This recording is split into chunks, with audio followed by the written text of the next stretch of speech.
Amém. Que Deus te abençoe. E eu não posso, boa tarde. Eu não posso deixar de iniciar minha parte aqui sem louvar a Deus pela música que eu ouvi, viu? Muito bonita, especialmente essa última aqui. Não em detrimento às outras, especialmente eu fiquei ouvindo vocês assim e vendo o deserto e Moisés ali e Deus falando você não vai poder entrar e sabe, muito tocante, viu? Vocês têm que divulgar bastante esse DVD. E eu quero um CD desse. Já falei, joguei um indireto para o pastor ali, onde é que tem, loja da casa? Não, é uma produção independente, e o nome está correto, Voz Jovem. Eu me lembro que no NASP, uma vez, tinha um coral lá, só havia pessoas da terceira idade. E eles queriam colocar o nome do coral, e adolescentes, vocês sabem que é muito criativo, né? E fala, vamos fazer um concurso aqui para vocês sugerirem o nome do coral. Aí alguém sugeriu o Coroas de Cristo. Mas eu acho que o regente não gostou muito e acabou não ficando. Eles deram um outro nome lá. Muito bem, pessoal. Nessa tarde, nós vamos estudar um pouco sobre a ressurreição de Cristo. Seria ela um mito, um embuste ou um fato histórico? Será que eu, em sã consciência, posso falar, eu acredito na ressurreição de Cristo e sem ter nenhuma vergonha disso? Bom, olhem essa matéria aqui, que saiu no G1. Aposentada morre e família espera 3 dias pela ressurreição na Paraíba. Dizem que era uma senhora benzedeira ou vidente, qualquer coisa assim, e ela morreu, mas ela deixou um pedido com a família que ela iria ressuscitar. E durante 3 dias o corpo ficou ali sem ser sepultado. Evidentemente que depois dos 3 dias ela não levantou e eles a sepultaram a si mesmo. Olha, quem em sã consciência acreditaria numa coisa dessa? Quando você vê uma matéria assim, fala, é gente que não tem cultura, né? É muito simplória, é fácil de ser manipulada. Uma pessoa em sã... Eu não consigo imaginar um professor da USP acreditando numa coisa dessa, um professor de Harvard, é um negócio meio sem sentido.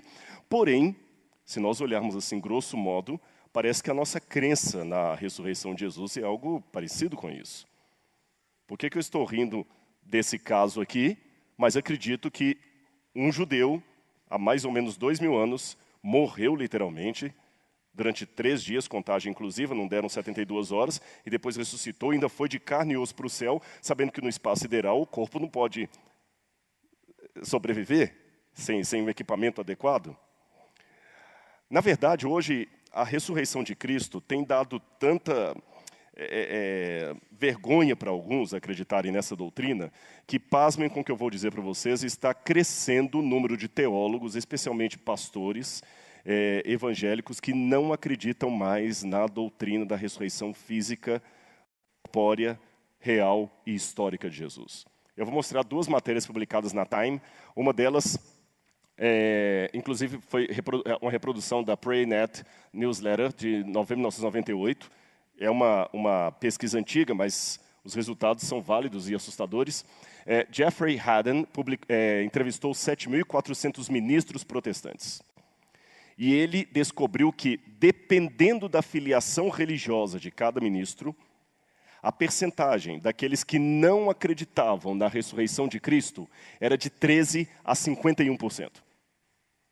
Algumas igrejas, as que tinham menos pastores que duvidavam da ressurreição de Cristo, tinha 13% que não aceitavam. E algumas chegavam a 51% dos seus ministros não acreditando na ressurreição de Jesus. Uma outra pesquisa publicada pelo Instituto Barna diz que também de 7.000, quase o mesmo número, 7.400, essa aqui entrevistou 7.441 pastores, e o resultado foi muito parecido. Entre pastores metodistas, 51% não diziam acreditar na ressurreição de Jesus. Entre pastores presbiterianos, 35% diziam não acreditar na ressurreição de Jesus. 30% de episcopais e 33% de batistas. Puxa vida, quando os próprios líderes religiosos passam a não considerar mais a ressurreição, e é uma coisa delicada isso. Eu digo assim que, para ser coerente, eu trabalho muito com pessoas secularizadas, e eu digo que, quando eu estou trabalhando com um ateu, um agnóstico, um deísta, qualquer que seja o segmento filosófico, eu falo, olha, eu até posso concordar com as suas conclusões se elas forem fiéis aos seus pressupostos. O problema é a pessoa querer defender um pressuposto com uma conclusão que não bate. Isso é um erro que às vezes um ateu comete e o cristão também comete. No caso do ateu, por exemplo, alguns insistem que Deus não existe, mas que eu posso estabelecer valores morais absolutos. Isso é impossível. Para você ser coerente com o seu ateísmo, não existem valores morais absolutos, porque tudo é fruto de leis do acaso. Nós somos frutos de um acidente cósmico, de um acaso. Né? Se o que Stephen Hawking escreveu sobre o universo não precisar de Deus para surgir o Big Bang, então necessariamente também eu não preciso falar que existem leis morais absolutas, existem apenas convenções sociais. Para ser coerente, como dizia Dostoiévski, no livro Crime e Castigo, e Irmãos Karamazov, nos 2 livros dele, se Deus não existe, tudo é permitido. A mesma máxima eu falo para o cristão. Se você diz, eu acredito em Jesus, eu sou cristão, mas a ressurreição não é real, você está dando um tiro no pé. Porque olha o que o próprio apóstolo Paulo testemunhou. Se Cristo não ressuscitou, logo é vã a nossa pregação. E também é vã a vossa fé. Somos os mais miseráveis de todos os homens. 1 Coríntios capítulo 15, versos 14 e 19. É Paulo falando. Eu me lembro, corre no YouTube aí uma coisa vergonhosa, um pastor adventista que ganhou uma lavada de humilhação de outros líderes religiosos, não sei quantos já viram assim, porque ele estava falando da volta de Jesus, da ressurreição de Jesus, e vários começaram a atacá-lo e falaram assim, você sabe que isso é ridículo, a Bíblia não é um livro histórico, e Paulo se equivocou. Puxa, isso é muito forte. Por que muitos não aceitam a ressurreição? Embora pareça uma coisa óbvia dizer que não aceita a ressurreição porque ela não faz sentido. E eu não posso continuar minha palestra sem cumprimentar você que está assistindo em casa. Não podia esquecer de você. Eu convidei para que você estivesse ligado com a gente. Vamos estudar nesta tarde a respeito da ressurreição de Jesus. Ela seria um fato histórico, um embuste, um mito. Afinal de contas, faz sentido racional acreditar na historicidade da ressurreição? Esse é o nosso assunto hoje. E por que muitas pessoas não acreditam na ressurreição de Jesus? Bem, as razões estão aqui. Eles dizem, eu já colecionei várias afirmações por aí. Uma delas, ora, a Bíblia é um livro religioso e, portanto, lendário e mitológico. Na revista Isto É, de 2 semanas atrás, eu fui entrevistado e discordei de um professor de Yale que escreveu um novo livro sobre Davi, usando métodos históricos. Ele afirma claramente, a Bíblia não é um livro histórico. Não podemos acreditar na Bíblia. Segunda razão, o problema é que as escrituras misturam fatos históricos com propaganda política. Então, nesse sentido, a ressurreição de Jesus seria uma propaganda, um marketing, nada que eu possa acreditar. Terceiro, a Bíblia não foi escrita com critérios da historiografia moderna. Os escritores bíblicos não eram historiadores como os de hoje. Eles não preocupam com a precisão dos fatos. Quarto, o relato é fantástico demais para ser verdade. Um homem que morre, ressuscita, come e ainda sobe para o céu de carne e osso, isso é fantástico demais. Isso é ridículo. E existem contradições nos relatos. Se você pegar um texto, fala que as mulheres chegaram à tumba e que a tumba estava vazia. No outro fala que elas chegaram e que havia um anjo sentado lá. Outro diz que havia 2 anjos. Uns falam que Maria Madalena estava sozinha. Outros dizem que ela estava com mais 2 mulheres. Então, quer dizer, há contradições, como é que isso pode ser verdade? Entenderam mais ou menos o ponto? Não sei se você já foi abordado com esse tipo de questionamento, ou possivelmente será. Olha o que David Hume, que foi um dos maiores opositores da religião cristã no passado, isso no século XVIII, olha o que ele declarou. Não importa quão digna de credibilidade seja a testemunha, nenhum testemunho pode comprovar o milagre. David Hume considerava que a ressurreição é um assunto mais para ridicularização do que para discussão. E ele fala muito simples. Nós não vemos ressurreição acontecendo hoje. Se a ressurreição de Jesus fosse verdade, a gente podia ver isso acontecendo hoje. O que David Hume colocava, era um brilhante homem, um dos maiores filósofos do século XVIII, do Iluminismo. David Hume dizia, ora, se alguém falar comigo que no passado um matou o outro com uma espada, é fácil de acreditar, porque hoje pessoas morrem na baioneta, numa espada. Agora, eu não vejo pessoas ressuscitando hoje. Como é que eu posso acreditar que isso é realidade? Isso está mais para lenda. Mas existem problemas sistêmicos com o pensamento de David Hume. Não seja tão pródigo em acreditar só porque ele é um grande filósofo. Eu vou mostrar 2 refutações aqui ao sistema de David Hume. O primeiro deles, a premissa que ele parte é o seguinte: uma coisa, para ser verdade histórica, tem que se repetir no presente. Se eu não vejo essas coisas repetindo hoje, eu não posso acreditar que ela aconteceu no passado. Então, eu lavo mão da teoria do Big Bang. Porque o Big Bang não acontece todos os dias. Aliás, se eu estiver certo, só foi uma vez, né? E quem testemunhou? Ninguém.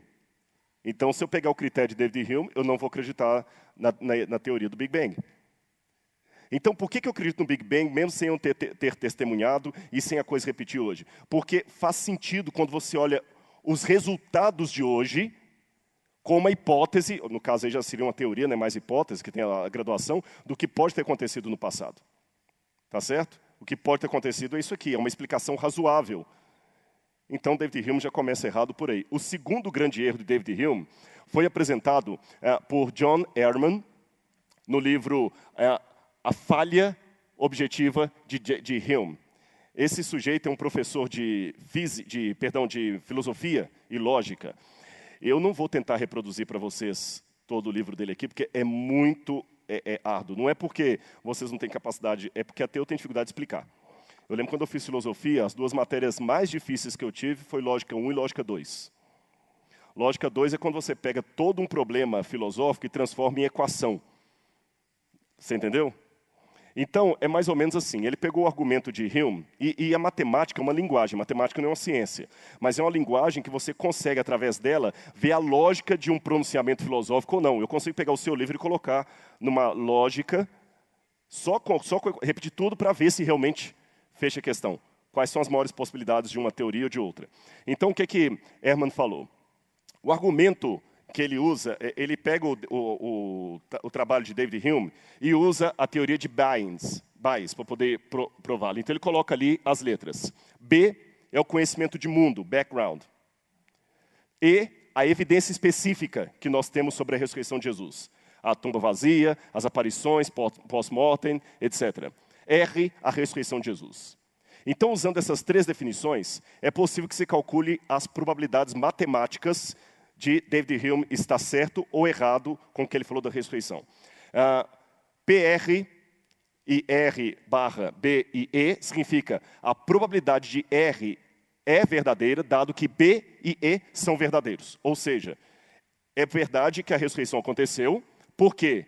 Porque o conhecimento de mundo e a evidência específica são verdadeiras. Ou você pode aprontar outra possibilidade, que PR é RB, ou seja, a probabilidade da ressurreição ser verdadeira só acontece porque B é verdadeiro, mas R é falso. Ou você também pode trabalhar com outras probabilidades da ressurreição ser verdadeira, porque E é verdadeiro e B e R são falsos, e assim por diante. É muito complexo. Mas no final de toda essa conta, ele descobre que... Sabe por que eu estou mostrando isso aqui? Porque professor ateu não mostra isso em sala de aula para os alunos.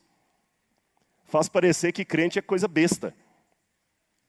Tá bom? Explica isso aqui, ó. A probabilidade de R barra E, ou seja, a probabilidade da ressurreição ser verdadeira, dado que o background e as evidências são verdadeiras, é toda essa conta matemática aí. Ou seja, é muito maior do que a probabilidade do que David Hume falou. Mas essas coisas, super interessante, não publica. Agora, deixa eu falar com vocês um pouquinho da história da descrença da ressurreição. A descrença da ressurreição já vem desde o passado. Quando pela primeira vez os discípulos anunciaram que Cristo havia ressuscitado, lembra que Paulo falou, era loucura para os gentios, escândalo para os judeus e loucura para os gentios. Os judeus daquela época já viam com descrença e os gentios até com indiferença. Agora, no começo do segundo século, nós temos um depoimento de Aulus Cornelius Celso, ou Aulo Cornélio Celso em português, um enciclopedista, isso é um trava-língua, hein? Médico, ele tem vários tratados médicos, e num deles ele fala sobre a verdadeira doutrina. E ele desmerece, ridiculariza a doutrina cristã da ressurreição. Ele diz assim, que tipo de corpo é esse capaz de retornar à sua própria natureza original ou tornar-se o mesmo que era antes da corrupção? Um outro autor também que criticou muito o cristianismo no terceiro século foi Porfírio, que escreveu uma coleção de 15 volumes. hoje perdida, nós só temos referência a ela, onde ele escarnecia dos evangelhos e da ressurreição. Tertuliano respondia isso dizendo que o Filho de Deus ser crucificado não é vergonha, porque é vergonhoso. O Filho de Deus ser morto merece confiança, porque é inepto. E ele ter sido sepultado e ressuscitar é verdadeiro, porque é impossível. Eu vou explicar o que Tertuliano quis dizer naquela época. A história é fantástica demais para ser inventada. Se alguém quer inventar uma mentira, tem que inventar uma mentira crível. Vocês estão entendendo? Vai inventar uma mentira crível. Ninguém vai inventar uma mentira que sabe que ninguém vai acreditar. Traduzindo o latim, foi isso aí que Tertuliano quis dizer na época. Depois passaram-se os anos, os séculos, o cristianismo teve uma hegemonia na Europa e veio o século XVIII, o iluminismo. Aí aparece uma gama de novos intelectuais colocando em dúvida a ressurreição de Jesus. Então eu quis, vocês sabem que para você discordar de uma ideia, você tem que conhecer essa ideia, senão é um preconceito. Então eu dei uma lida no que essas pessoas diziam contra a ressurreição de Jesus. Um dos primeiros, aí, a maioria deles alemães, foi Hermann Samuel Reimarus. Reimarus criou uma grande tese dizendo que os discípulos roubaram o corpo de Jesus e espalharam o boato da ressurreição. Eles ficaram chocados demais com a morte do seu mestre e para que e eles estavam, até Reimarus diz uma coisa interessante, eles estavam muito confortáveis com a situação de serem pregadores com Jesus. Jesus multiplicava pães, eles não precisavam mais pescar. Então, quando Jesus morreu, eles queriam continuar como pregadores, tendo uma vida fácil. Então, eles mesmos roubaram o corpo de Jesus.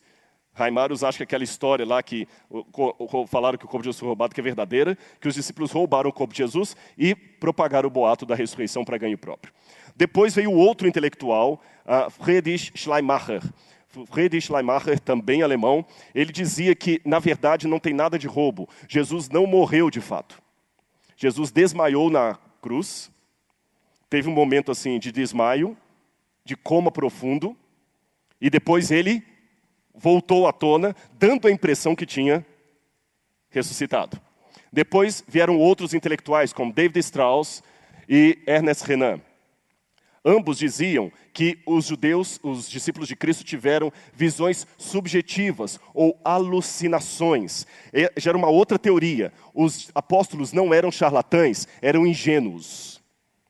Eles queriam... Sabe que a pessoa, quando quer ver, diz que, para quem quer assombração, aparece, eles queriam tanto ver Cristo que psicologicamente acabaram vendo. Depois veio a Jan Kras, ou Ram Kras, falando da teoria da visão objetiva. Ele dizia, não, Jesus apareceu para ele sim, mas de uma maneira espiritual. Essa visão alemã foi que teve menos adeptos. Mas eu vou colocar também aqui. Depois teve, nos anos 70, Rudolf Bultmann, dizendo, não, o que aconteceu foi o mito. A ressurreição de Jesus foi uma parábola do querigma, da proclamação. Quando Jesus morreu, todo mundo pensou que a mensagem de Jesus ia morrer junto com ele.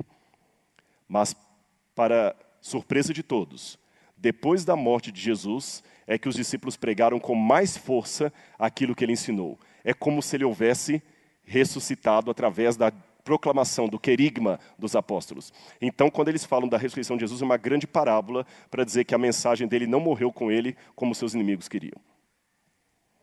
Depois teve Otto Pfeiderer, que falou da teoria das lendas. Ele dizia que os apóstolos apenas plagiaram lendas como de Apis, Adonis, Osíris, Tamuz, os deuses que sempre ressuscitavam a cada época, e colocaram aquilo ali para explicar a sua nova comunidade religiosa. Agora, além dessas teorias que eu apresentei para vocês aí, tem várias hoje mais novas. Essas ainda estão à baila. De vez em quando tem o Jesus Seminar nos Estados Unidos, que é uma agremiação de teólogos, feita só para desmerecer a Bíblia. Um deles, John Dominic Crossan, com quem eu debati lá no Rio de Janeiro, na Universidade Federal do Rio. Tem outros mais que sempre apresentam aí. E hoje essas teorias são reavivadas e tem algumas novas. Por exemplo, tem a teoria da remoção ilegal do corpo, que os próprios romanos tiraram o corpo de Jesus para evitar o boato da ressurreição. Tem a teoria do irmão gêmeo de Jesus, que Jesus tinha um irmão gêmeo que foi separado dele na infância, e Jesus morreu e o irmão gêmeo assumiu o seu lugar. Tem a teoria também da tumba errada, que eles eles voltaram no domingo na tumba errada, por isso que estava vazia. Vocês estão rindo, mas é interessante que isso são teses acadêmicas apresentadas em universidades como Stuttgart, universidades europeias, sérias, Münster, de homens com seu doutorado, e apresentam isso aí. E aí vem um Discovery Channel, vem uma super interessante entrevista esse sujeito e fala assim, a ressurreição é um mito. Agora, uma coisa que me chamou a atenção, são várias hipóteses sobre o que teria acontecido, né? Uma delas, Jesus morreu, ressuscitou, é a hipótese do cristianismo.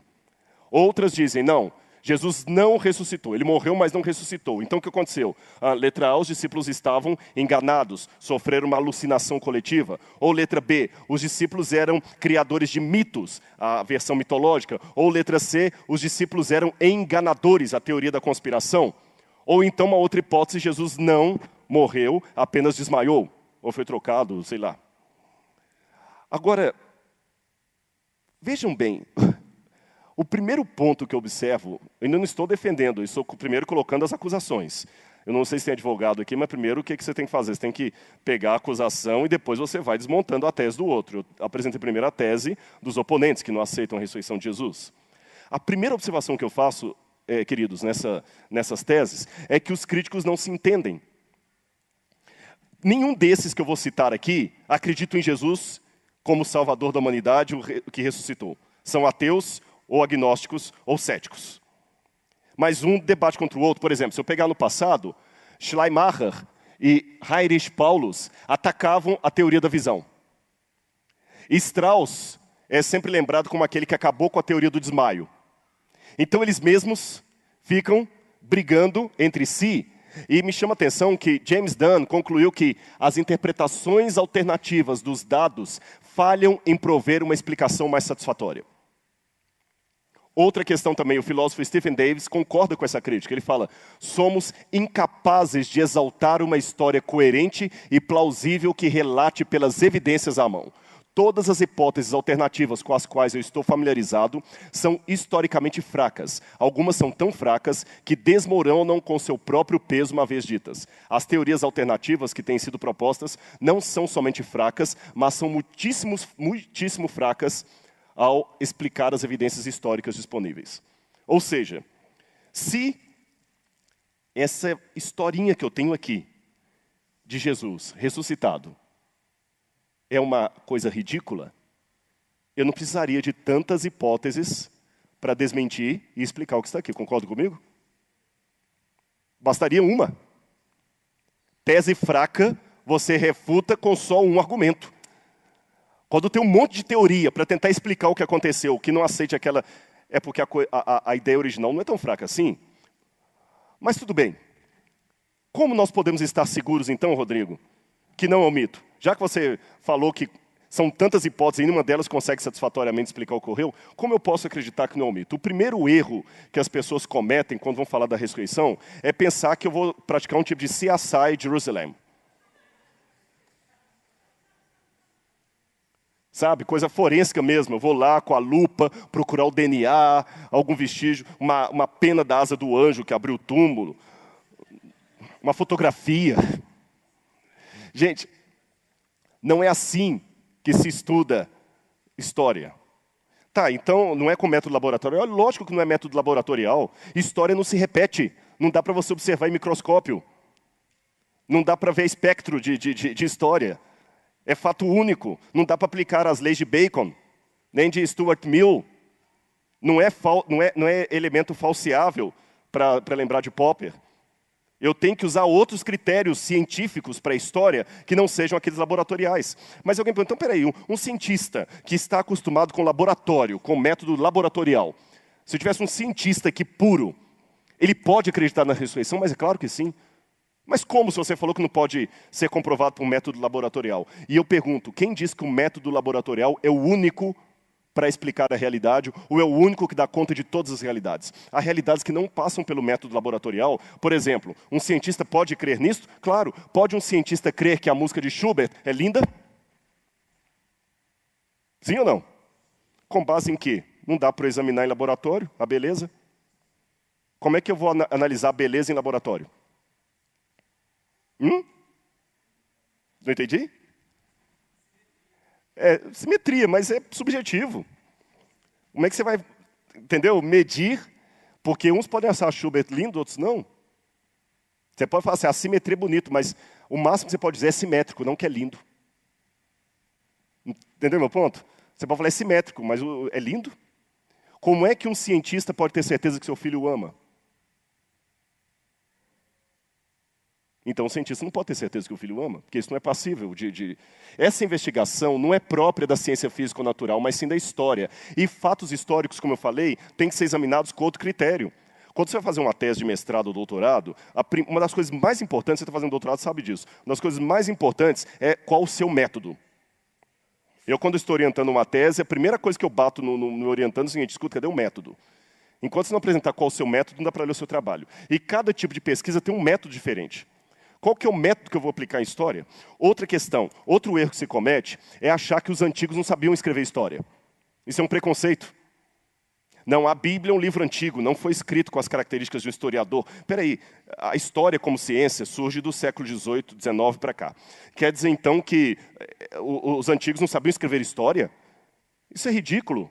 Os primeiros gregos, que se interessaram sobretudo sobre o mito da criação, já praticavam a recitação de eventos. E no século V a.C., Heródoto de Alicarnasso diferenciou-se pela sua vontade de distinguir o verdadeiro do falso na história. Por isso ele realizou a sua investigação. E a palavra investigação em grego é história. E não só Heródoto, mas vários outros trabalharam depois dele com o intuito de escrever história real. Na Biblioteca de Alexandria havia todo um sistema de hermenêutica, de exegese, para saber o que era mito e o que era história. E Cícero chegou a chamar Heródoto de o pai da história. Você tem até, muitas vezes, aparece essa estátua de Heródoto de um lado e Tucídides de outro, um que olhava para o futuro, outro para o passado. E qual que era o método? Contemplação, ver e observar as coisas, prestar atenção a tudo que se apresenta, juízo crítico, consulta de fontes. Isso no V século a.C. Como é que eles não sabiam escrever história? Outro erro que muitos cometem hoje é o a excessiva desconfiança das fontes textuais. Eu fico vendo alguns autores críticos da Bíblia, eles são da Escola de Copenhagen. A Escola de Copenhagen, baseada especialmente na ideia marxista, dizia o seguinte, olha, você tem que desconfiar do texto, porque o texto foi escrito pelas elites. Eu vou simplificar para os irmãos a crítica deles. Eu vou dar apenas um exemplo que não tem nada a ver com minha posição partidária ou política. Tá certo? É apenas um exemplo. Lembra que disse Freud, há momentos em que o charuto é só um charuto. O menino até emocionou quando eu falei de política aqui, viu? Oi? Há momentos que um charuto é apenas um charuto. Esse conceito é porque um dia Freud ensinava em sala de aula para os alunos que o charuto era uma reminiscência da ponta do seio da mãe. Então, quando a criança fica ali sugando o leite da mãe, dá uma saudade, então o homem chupava aquele charuto ali para lembrar do seio da mãe. E depois que ele deu essa aula, um dia os alunos o viram fumando um charuto. Falaram, professor, mas você não falou que o charuto é uma reminiscência? Ele falou, não, o bom psicanalista é aquele que sabe os momentos em que um charuto é apenas um charuto. Então, como eu falei com vocês, o exemplo que eu quero dar para ilustrar essa dificuldade que alguns historiadores têm é o seguinte. Imaginem que nós não tenhamos muitos documentos hoje. Só sobrou um documento desse período escrito por alguém do PT, sobre o governo Dilma Rousseff. E passam-se 2000 anos. E os arqueólogos escavam aqui o Brasil e encontram um único documento petista sobre a presidente Dilma Rousseff. Qual era a conclusão que os arqueólogos iam chegar? Que foi o melhor governo de todos os tempos. E uma mulher que foi injustiçada porque foi honesta. Perceberam a questão? Mas dizem que toda a história tem 3 lados, o meu, do outro e a verdade. Como no passado os pobres não podiam escrever, quem escrevia era a elite publicou o que interessava. A versão dos vencedores. Dos pobres, sabe que em arqueologia eu pouco escavo da vida dos pobres? Porque os pobres não tinham mármore para deixar a casa deles, o que sobrou foi a casa dos ricos. E às vezes é o pobre que conta a verdadeira história. Entenderam por que a desconfiança do texto? O texto é político, O texto é mentiroso. E quem diz que a Bíblia não é mentirosa? Ele é um texto também. Agora, isso está um pouco descartável hoje, porque você tem a historiografia. A historiografia é o conjunto de técnicas e métodos que nós usamos para descrever fatos ocorridos, fatos históricos ocorridos no passado. E para isso, precisamos ter a mesma submissão a métodos típicos do método científico. Então, embora a historiografia sofreu alguma crítica no século XIX, ela ainda é usada hoje. E eu quero dizer para vocês que as fontes históricas hoje são válidas. E qual é o método que eu uso para investigar história? Ou seja, o que eu vou propor para os irmãos nessa noite é usar com a ressurreição de Jesus os mesmos métodos historiográficos que poderiam ser usados para verificar se realmente Júlio César atravessou o Rubicão. Os mesmos métodos para verificar se realmente Roma caiu na mão dos bárbaros em 476 d.C. Os mesmos métodos que eu usaria para verificar se realmente Sócrates e Platão existiram. Entendem? Aqui não estou apenas fazendo uma oração ou cantando um hino. Eu estou fazendo história. E quais são as fontes? Bom, hoje passa-se a considerar como fonte histórica legítima qualquer vestígio que remeta à ação humana no passado. Documentos textuais. Isso aqui é um documento textual, não é? Então é uma fonte. É uma fonte textual. Eu vou olhar o que a Bíblia diz. É um documento histórico, antigo. Não foi escrito pelo pastor Bren agora. O último livro foi escrito há mais de 2000 anos. Vou usar também fontes arqueológicas, a cultura material. Vou usar fontes iconográficas, como fotografias, quadros, desenhos. Vou usar testemunhos orais. Tudo isso eu vou usar na avaliação da história. E não há limites atualmente para o que se pode considerar como fonte histórica.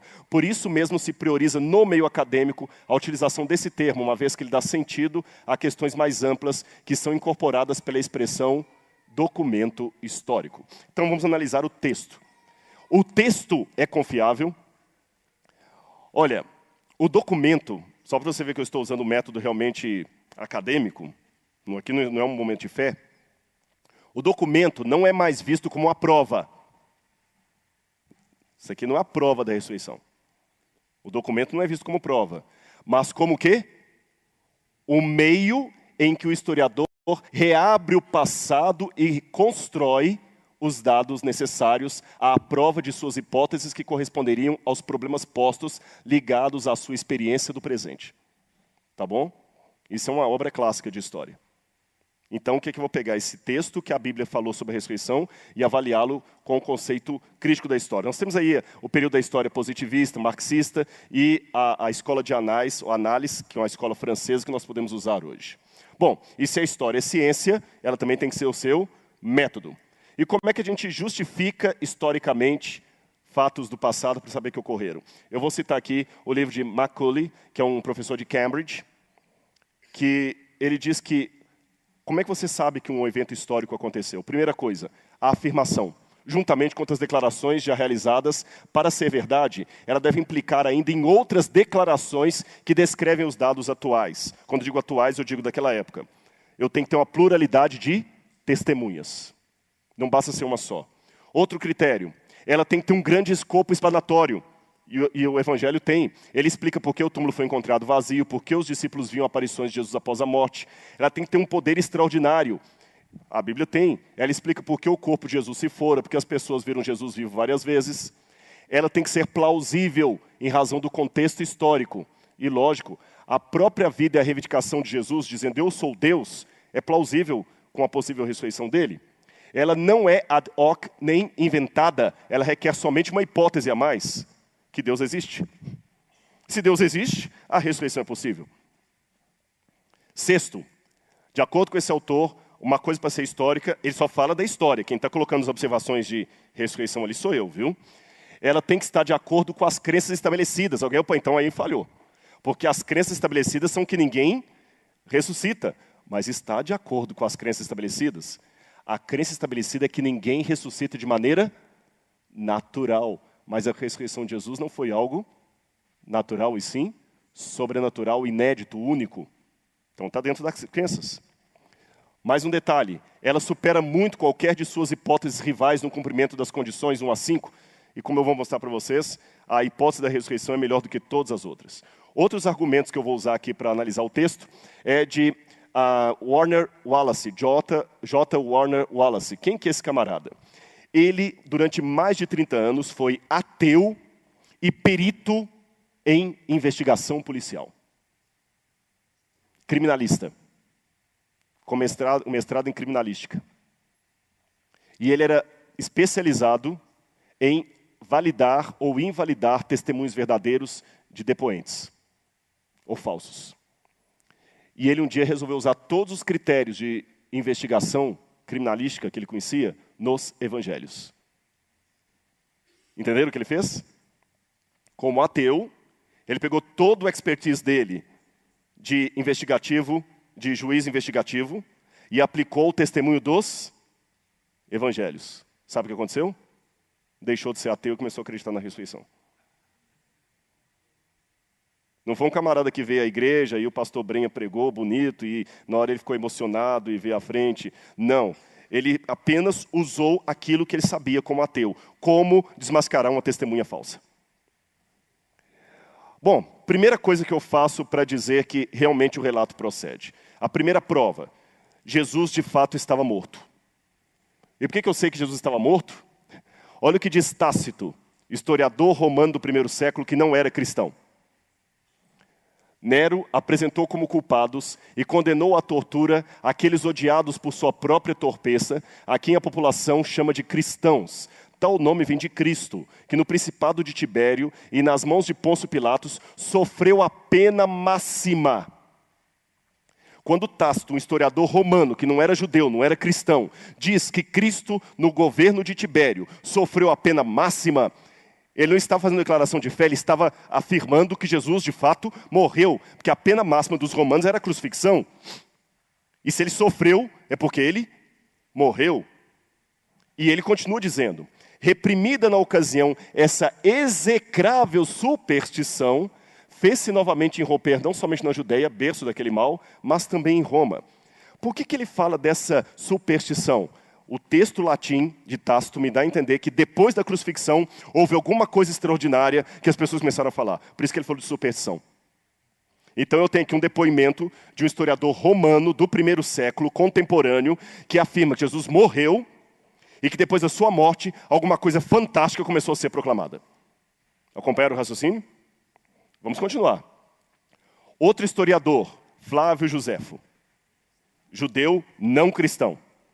Ele fala, por essa época, surgiu outro foco de novas dificuldades. Um certo Jesus, homem sábio, ele era operador de feitos maravilhosos. José não era seguidor de Jesus. Então, no mínimo, Jesus operava milagres. Porque diz que era o boato que fazia. Ele era operador de feitos maravilhosos. Mestres daqueles que recebem coisas estranhas com prazer. Atraiu a muitos judeus e também a muitos gregos.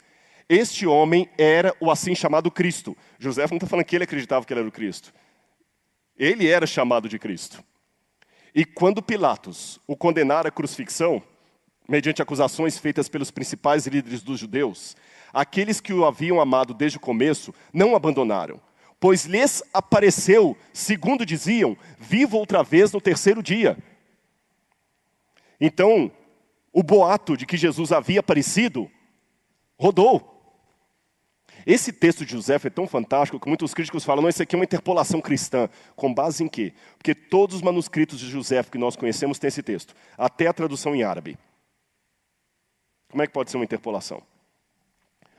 Outro detalhe mais. Essa pedra está no Museu do Louvre hoje. Pena que ela está fora de contexto. Mas ela foi possivelmente encontrada em Nazaré. É um decreto, está quebrado em parte, de um César, não diz qual dos Césares. E esse decreto diz que qualquer um que violar um túmulo e tirar dali um corpo para benefício próprio, será punido com a morte. Por que os romanos estabeleceriam em Nazaré uma lei que alguém que violasse um túmulo e retirasse um corpo para proveito próprio seria condenado? Entenderam a questão? Vocês já imaginaram a igreja colocar assim uma lei? É proibido qualquer pessoa da igreja agora que colocar um gambá dentro do piano, vai ser disciplinado pela comissão da igreja. Agora vamos pensar diferente. Se eu falo assim, qualquer pessoa que for apanhada roubando será punida. Se eu dou essa lei, é porque alguém já roubou alguma coisa e já aconteceu que cumpriu aquilo. Se os romanos colocaram essa lei, é porque em algum momento um túmulo apareceu vazio e disseram que o homem ressuscitou. Entenderam a questão? O boato existia. Olha o que diz o Talmud. Na véspera da Páscoa, eles penduraram Yeshu Hanosri, e penduraram é a mesma palavra em aramaico para crucificaram. Então o próprio Talmud, se está referindo a Cristo, fala que ele morreu. Então eu já tenho aqui claro, não foi desmaio. Jesus morreu. Outra coisa que a gente pega para validar o depoimento são as fontes múltiplas. Você sabe que quanto mais pessoas derem o mesmo depoimento a respeito de um fato, maior a probabilidade daquilo ser verdadeiro. E é interessante que eu não tenho só um evangelho falando de Cristo. Eu tenho 4, e eles são fontes independentes. Fora a possível fonte Quell, o documento que também seria uma fonte independente, e fora Paulo. Muitos dos que ainda vivem, Paulo disse, mais de 500 viram o Senhor. E aqui tem vários que depois fizeram o seu depoimento que viram Cristo. Uma pessoa tem uma alucinação, é muito simples. Um grupo pode até ter uma alucinação coletiva, mas não quando esse grupo se dispersa. Vocês entenderam? Vocês podem ter uma alucinação coletiva enquanto estão juntos. Quando se dispersam, e ali várias pessoas viram a Cristo. Ah, tudo bem, Rodrigo, mas e as contradições do Evangelho? Se são depoimentos verdadeiros, por que os Evangelhos se contradizem? Porque são verdadeiros. Quer ver? Aqui estão as várias contradições que tem ali na ressurreição. Mas olhem bem, é possível divergências e ambas as testemunhas estarem falando a verdade. As culturas e conceitos pessoais são agregados à pessoa. Toda testemunha capta apenas parcialmente o fato. O cérebro seleciona as informações ocorridas. É impossível a existência de depoimentos idênticos. Testemunhos iguais revelam que as testemunhas foram orientadas. A prova não é segura para lastrear a decisão, o que não demonstra que seja mentirosa. E quem falou isso? A desembargadora doutora Suzana Camargo Miranda. Não foi um teólogo. Então o próprio pessoal que trabalha... Então o fato dos evangelhos trazerem discrepâncias que não foram corrigidas, não fica com vergonha não. É uma prova de que o testemunho era verdadeiro. E as discrepâncias são mínimas, não são coisas gritantes. É o número de mulheres, tá certo? Se o túmulo estava vazio, se tinha um anjo lá. E coisas que você pode explicar de outra maneira. Eu posso dizer assim, Maria Madalena chegou com as outras duas, e depois as outras duas correram para trás, Maria Madalena ficou um pouco mais, Jesus aparece, ela pensou que era o jardineiro. Isso é simples. Não são discrepâncias periféricas. Já falei isso aqui para vocês.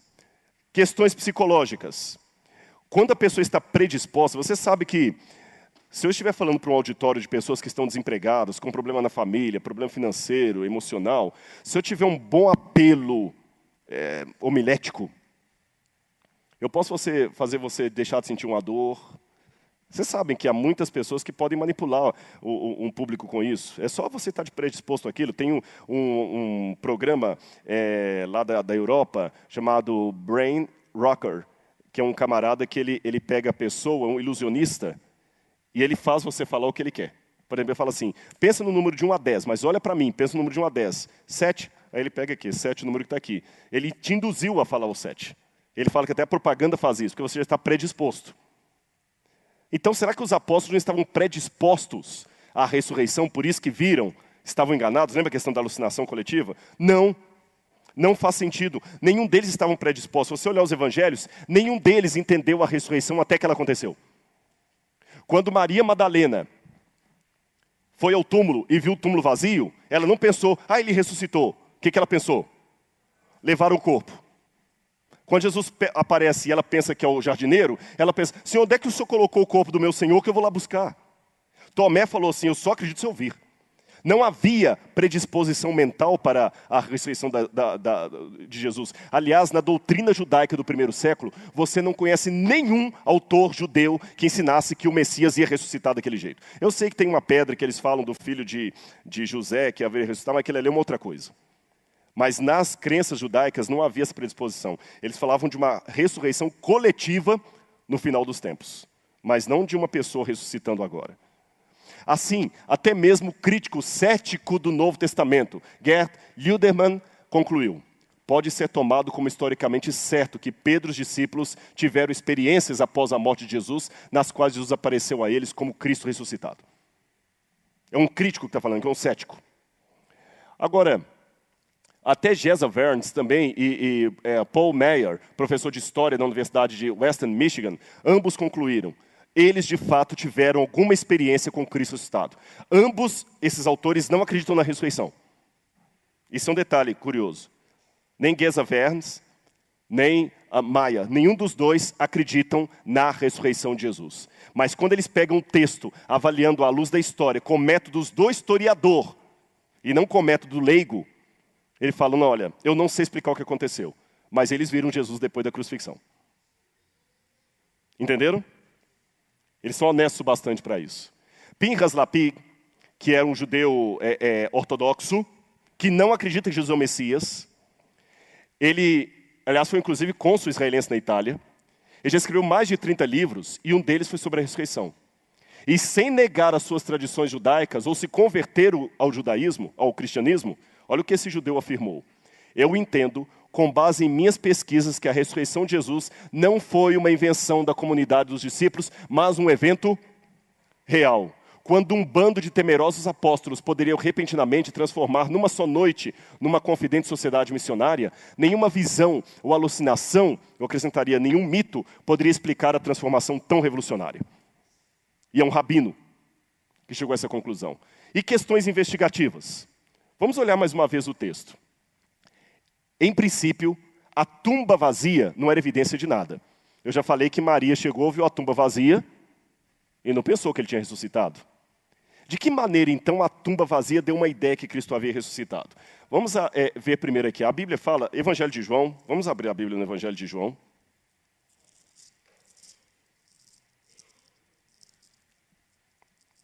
Evangelho de João, capítulo 20.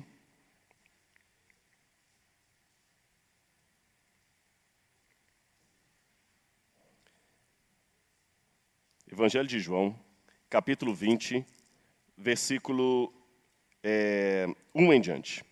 No primeiro dia da semana, Maria Madalena foi ao sepulcro de madrugada, sendo ainda escuro, e viu que a pedra estava removida. O que ela viu foi isso aqui: Maria chegou, os túmulos eram assim, ó.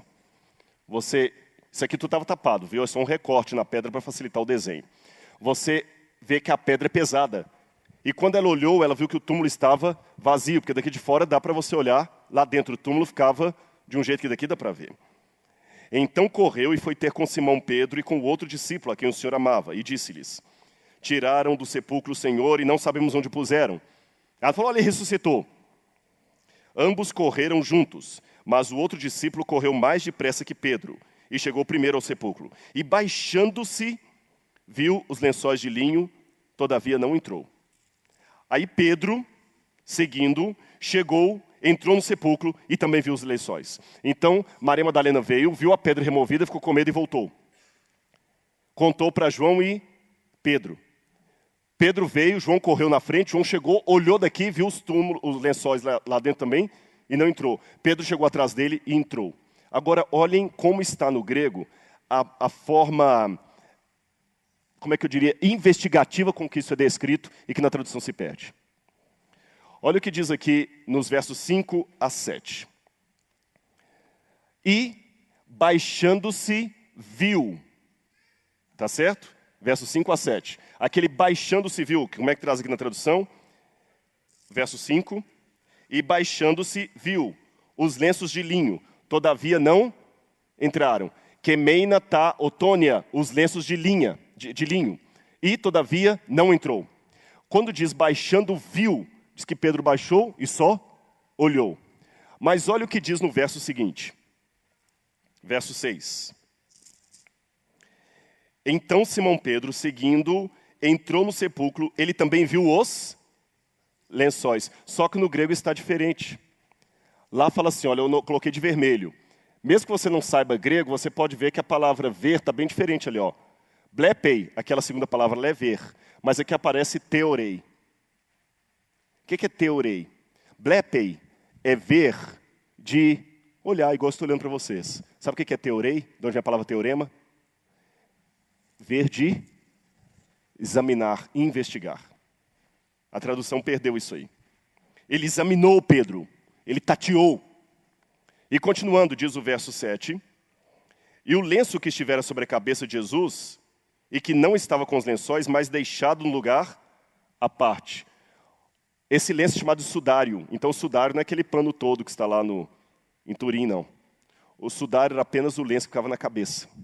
Havia 2 lençóis. Um que se colocava na cabeça, tá certo? E o outro que era colocado completamente no corpo. Olha o que chamou a atenção de Pedro. Por que ele achou que Jesus poderia ter ressuscitado? Vamos à opção A. Jesus não morreu na cruz. Como é que ele ia sair pulando ali do sepulcro? Opção B. Opção B. Jesus saiu machucado, mas tirou os lençóis e saiu vivo. Se ele saiu assim, ele saiu com pressa. Era para ter deixado os lençóis jogados de qualquer maneira, mas os lençóis estavam calmamente dobrados num canto. Isso sem explicar como é que passaram pelos guardas, né? Os lençóis estavam dobrados num canto. Mas alguém pode falar, tá, mas alguém falsificou. Como é que mas ia deixar marca de sangue, alguma coisa assim, mas tudo bem, vamos imaginar que Jesus tirou os lençóis e alguém dobrou para parecer que não foi feito com pressa. Tinha uma coisa que não dava para falsificar. O sudarium, que era o pano que ficava na cabeça, estava ao lado, e ali aparece a palavra entetelimenon. Sabe, é difícil traduzir esse verbo. Eles traduzem, na tradução aqui perdeu, colocar assim, mas o lenço que estava sobre a cabeça de Jesus e que não estava com os lençóis, mas deixado num lugar à parte, no grego estava, mas enrolado num lugar à parte. Sabe qual que dá a intenção no grego? Lembrem que havia um que cobria toda a cabeça e o outro que era colocado por fora. Esse estava dobrado, totalmente dobrado. E aquele que estava sobre a cabeça estava enrolado, murcho, como se a cabeça tivesse saído de dentro do invólucro, sem desmanchar o invólucro. Entenderam a questão? Quando Pedro viu aquilo, como é que alguém pode ter falsificado isso? Alguns lençóis estavam dobrados, indicando que a ressurreição não foi coisa feita às pressas. E aquele que estava sobre a sua cabeça estava enrolado, afofado, é como se ele tivesse murchado, sabe? E ficou ali, sem tirar o invólucro. Por isso que eles viram e creram. Por isso que eles viram que alguma coisa aconteceu que realmente fugia à explicação normal humana. Gente, eles não eram tolos. A gente pensa que esse pessoal da Bíblia, que eles não conheciam anatomia. Que eles não sabiam que mulher virgem não dá à luz. Por isso que ele escreveu aquela bobagem. Não é por aí, não. E vou mais uma coisa, já estou terminando já. Mas está ficando claro para vocês? Estão ficando claros meus argumentos? Oi? Fica aí. Não, pode ter visita que vem pela primeira vez na igreja, eu falo que eu sempre tenho medo, sabe? Você traz um visitante, a primeira vez, fala assim, vamos lá na minha igreja, vai ter um pregador bastante, um tal de pastor Brenha lá da igreja de Moema, está aqui com a gente. Aí o pastor Brenha vai falar das 140 razões porque ele é um cristão. E depois de 2 horas, está na razão número 4. Não pode fazer isso. No início você tem um auditório, depois um dormitório e termina com um cemitério. Mais um argumento que eu queria dar para vocês. Eu sei que aqui tem advogados. Além das 2 ali, quantos advogados a gente tem mais aqui? Muito bem. Você sabia que uma das mais belas peças jurídicas está na Bíblia Sagrada? Qual seria? O livro de Lucas. A tese do meu primeiro doutorado foi sobre Lucas. E uma das coisas que eu descobri em Lucas, não sou eu sozinho, tem outros autores que falam nisso, inclusive tem esse livro aqui, Paul on Trial. O livro de Lucas, o Evangelho, o livro de Atos, foram escritos com toda a característica de um dossiê advocatício. Resumindo, a tese é que Lucas era, além de médico, ele era advogado. O Cânon Moratoriano fala que Lucas era estudante de leis, iuris.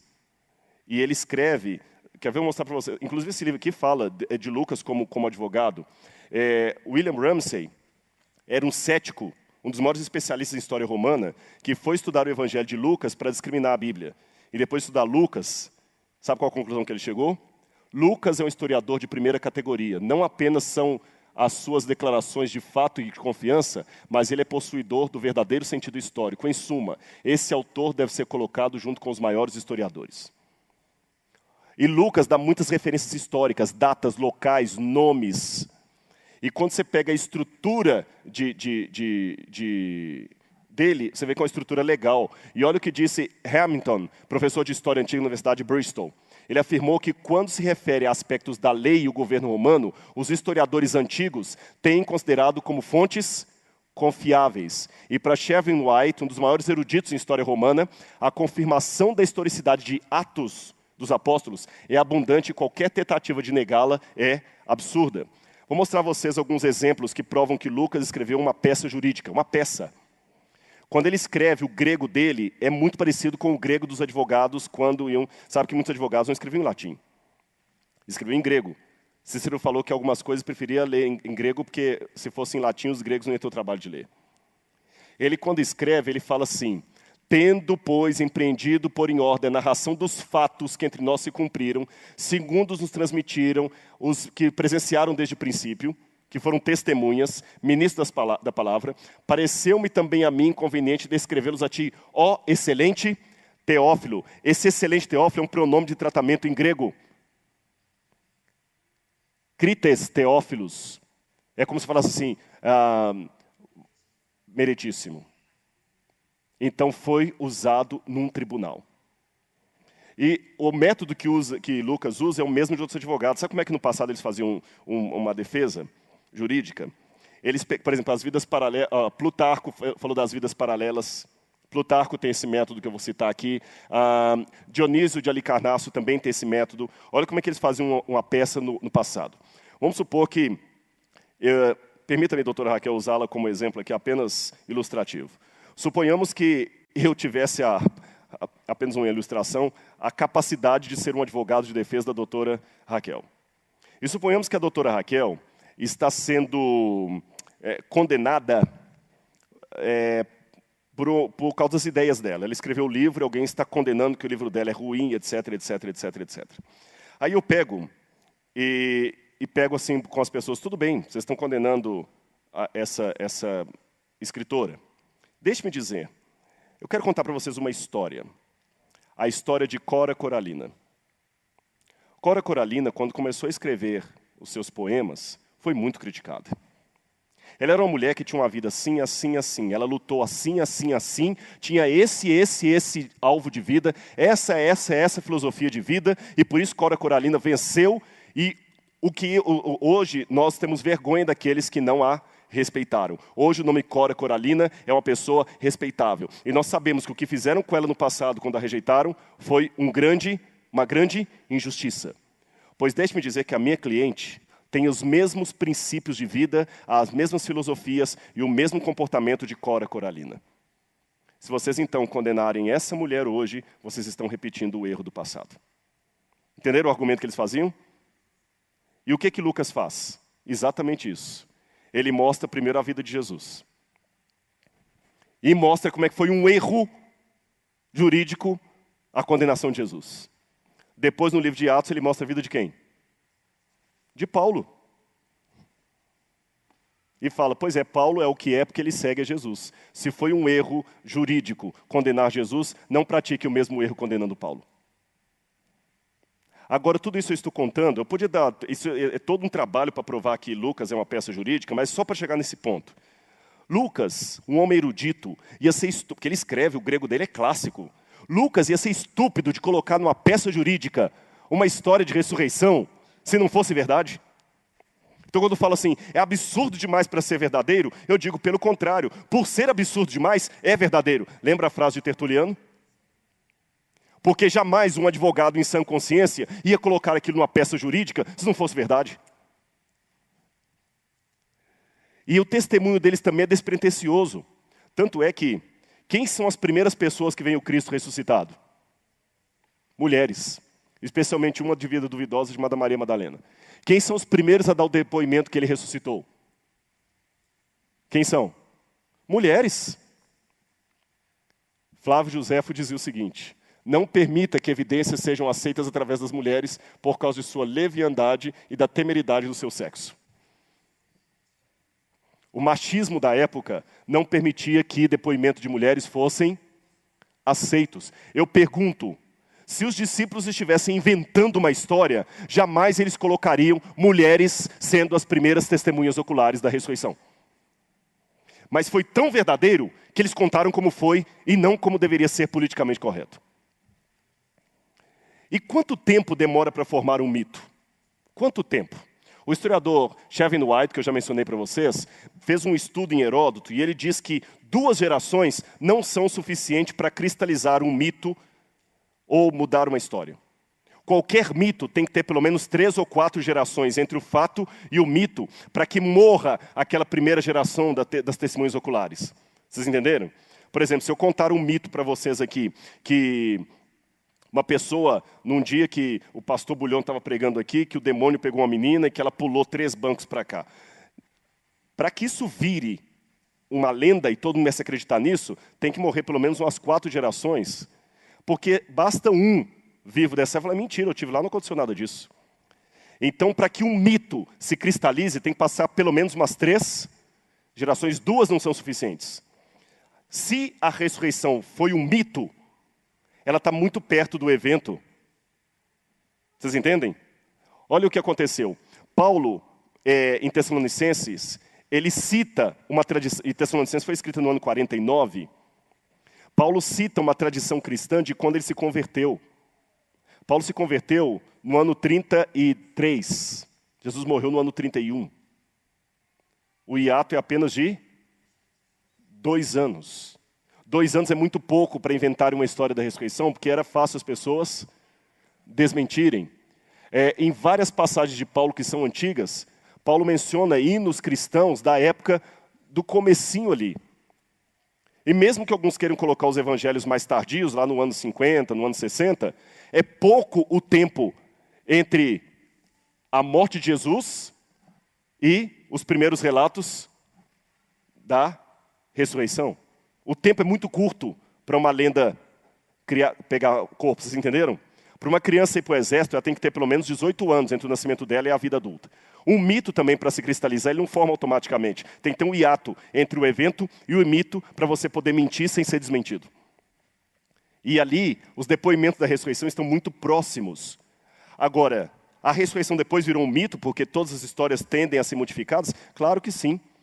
Lá no 2º século, os gnósticos começaram a criar os evangelhos apócrifos.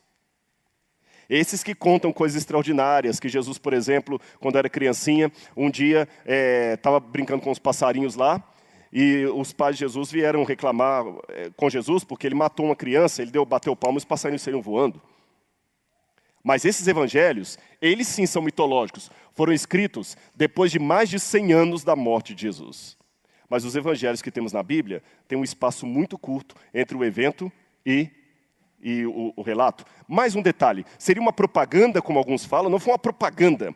A ideia é o seguinte, foi uma vergonha tão grande Jesus morrer crucificado, que para abafar aquela vergonha, contaram a história da ressurreição para poder desmentir. Não faz sentido ser propaganda. Por quê?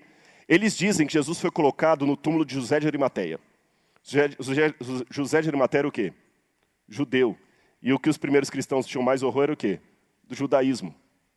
Jamais eles iam construir uma história com Jesus sendo colocado no túmulo de alguém do Sinédrio. Outro detalhe, se eles quisessem ganhar adeptos, eles teriam alternativas melhores. Se eles dissessem, Jesus foi para o mundo das ideias, todos os que seguiam a filosofia de Sócrates e Platão iam bater palma. Se eles dissessem, Jesus morreu gloriosamente, não teve medo da morte, e o seu corpo está no túmulo, eles teriam os epicureus batendo palma para eles. Se eles dissessem que Jesus teve uma transmigração de almas, que a alma dele saiu de um corpo e entrou noutra, os pitagóricos iam bater palma para eles. Mas quando eles diziam que Jesus ressuscitou, todo mundo ia vaiar. Se eles quisessem escolher uma opção, teriam outras alternativas muito melhores do que a ressurreição. E mais, os discípulos se mostram nos textos do Novo Testamento como o pior tipo de seguidor que podia ser. Mentem, têm medo, se acovardam, se escondem, abandonam Jesus, descreem dele, não entendem o que ele falou. Ora, se os discípulos queriam contar a história da ressurreição para poder valorizar a sua posição eclesiástica, eles iam contar o evangelho colocando-se a si mesmo como o quê? Os melhores. E não retratando-se da maneira que eles se retratam. Em outras palavras, quem vai mentir tanto tempo, quem vai sustentar uma mentira por tanto tempo em face à morte? Ah, era uma propaganda que eles criaram? O que eles ganharam com essa propaganda? A morte. E o próprio Pedro falou, nós não pregamos seguindo fábulas. E o homem que falou, nós não seguimos fábulas inventadas, morreu de cabeça para baixo sustentando que viu o Cristo ressuscitado. E nenhum deles se retratou. Muitos abandonaram a fé, mas nenhum se retratou dizendo, na verdade, a gente escondeu o corpo dele.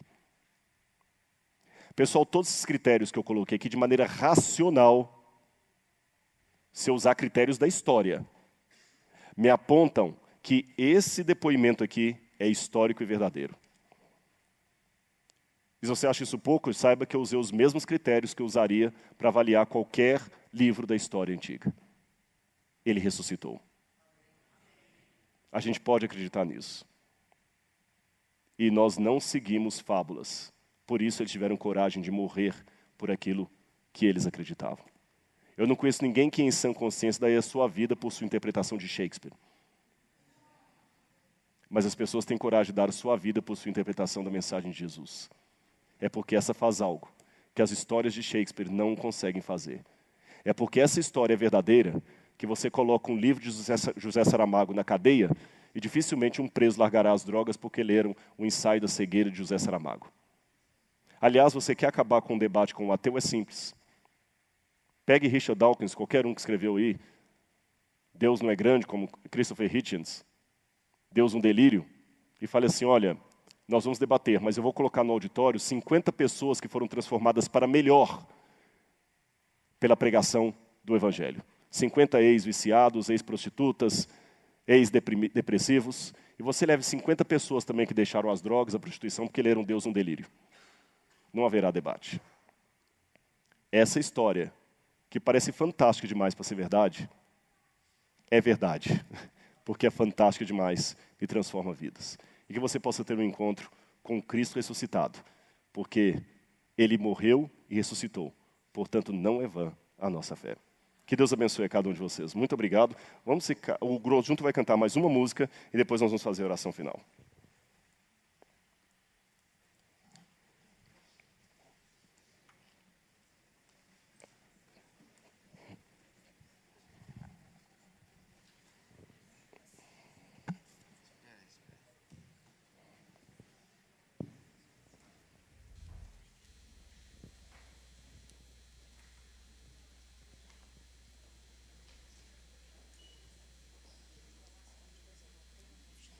Sim.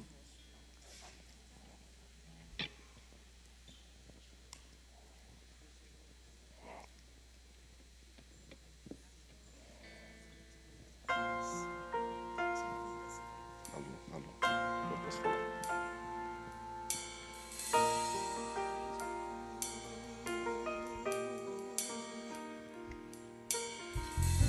A vida passa, o tempo é feroz.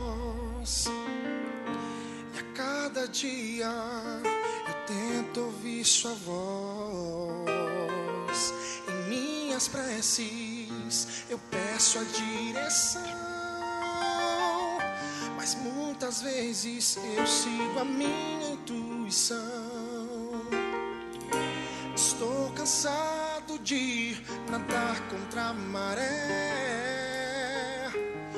Ó Senhor, me ajuda, aumenta minha fé. Me ensina a viver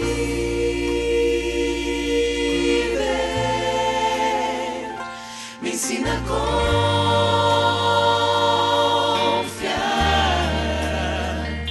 Preciso aprender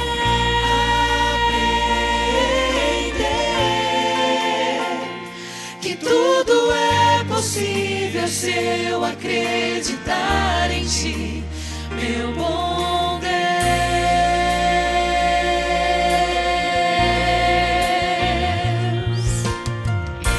Encruzilhadas, sinais que me confundem. O inimigo quer o mundo destruir, mas tu conheces o filho que criaste. Sabes que o meu coração pertence a ti. Estou cansado de nadar contra a maré. Ó Senhor, aumenta minha fé, me ensina a viver,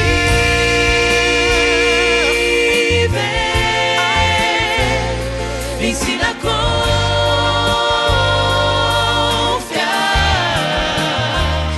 Preciso aprender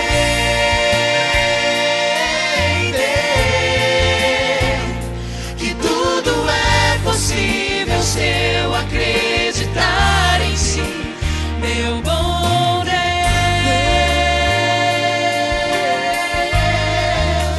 meu bom Deus.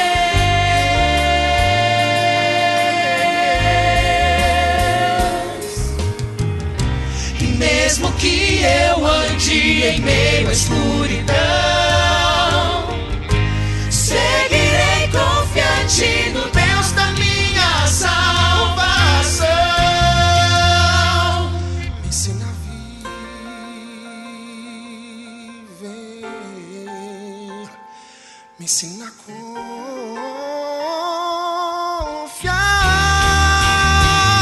Preciso aprender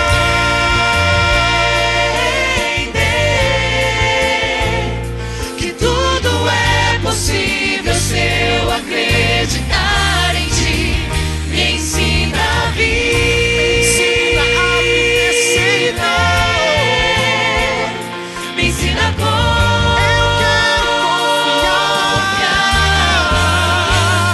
Preciso aprender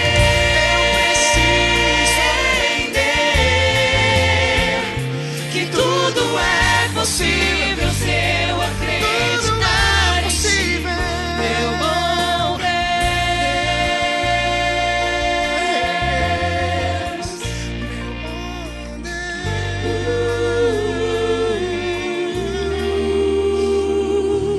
Me ensina a viver,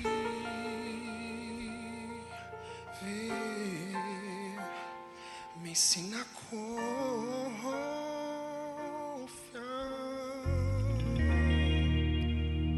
Amém.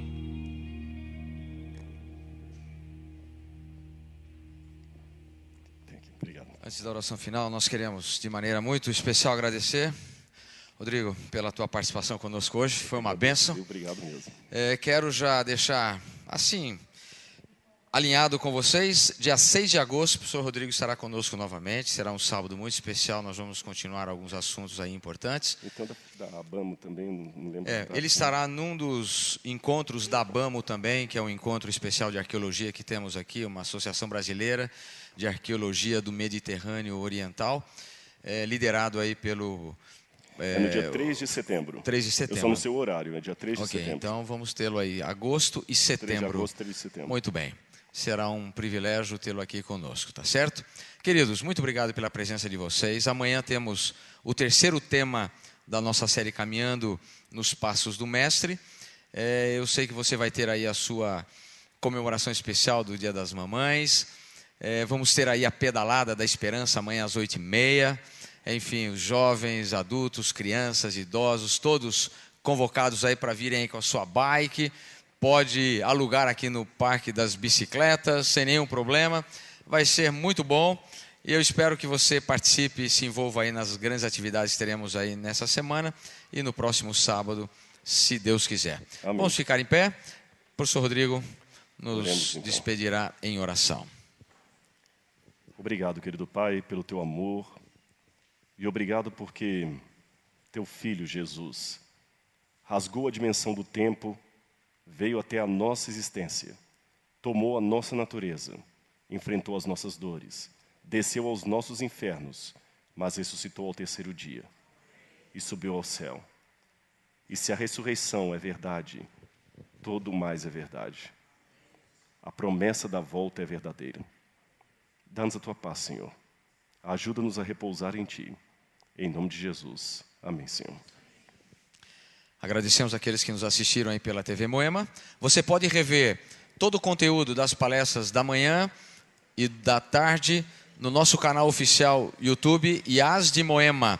Entre lá e você pode compartilhar nas redes sociais, enfim.